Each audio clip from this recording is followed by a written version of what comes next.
Hi, this is Sibila Extreme Vocal and how to achieve longer false chord growls.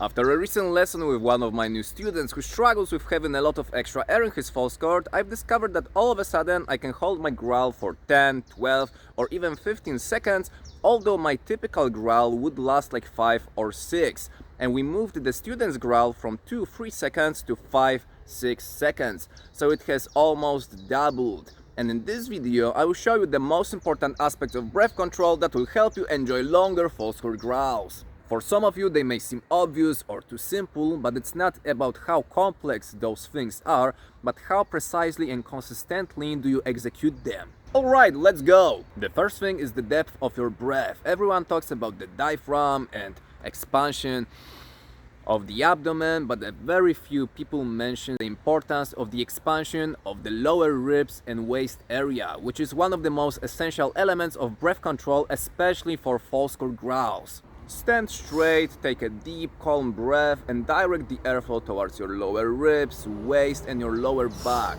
And observe if your waist is gradually expanding as you are inhaling the air. If your hands are being pushed away as you are inhaling, you are doing it right. Once your waist area is expanded, you can lock your rib cage. We want to keep this expansion. The second element that is going to help you hold your growls for longer is engaging your lats. You can activate them by bringing your arms closer to the body, as if you wanted to smash something under your armpits. It's a trick used by vocalists like Alex Terrible from Slaughter to Prevail, Ben Dewar from Shadow of Intent. It was also used by Mitch Lacker from Suicide Silence and Chester Bennington from Linkin Park, especially during his 17 seconds long scream. The third element is curling your tongue in the shape of a hook. You can point the tip of your tongue towards your palate, a bit as if you are pronouncing something like R, R and I.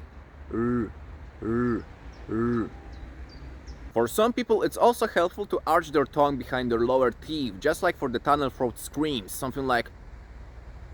In my case the first option works much better, but you can test both and decide which one do you prefer. The fourth element that is going to help you hold your growls for longer is using glottal compression, this delicate pinch of your glottis. Some people prefer to do it on exhale and some on inhale, then it sounds like a hiccup. Personally, I only use it on exhale.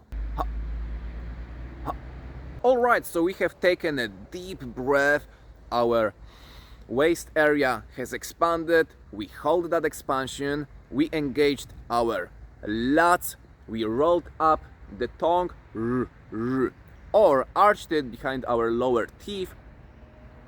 Then we performed the glottal compression, and now our job is to gently but firmly pierce through the compression and start the false chord sound. And as you start the false chord, you can gently tighten the area of your solar plexus and bend over, gradually more and more the longer you hold your false chord growl. And it can look and sound like this.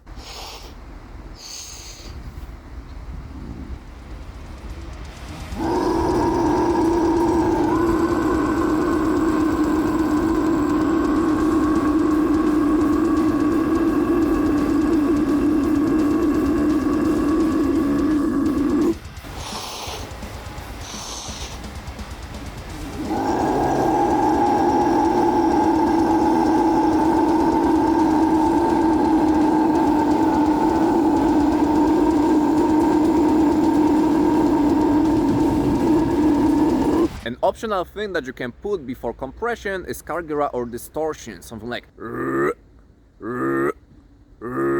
distortion or cargera and then compression.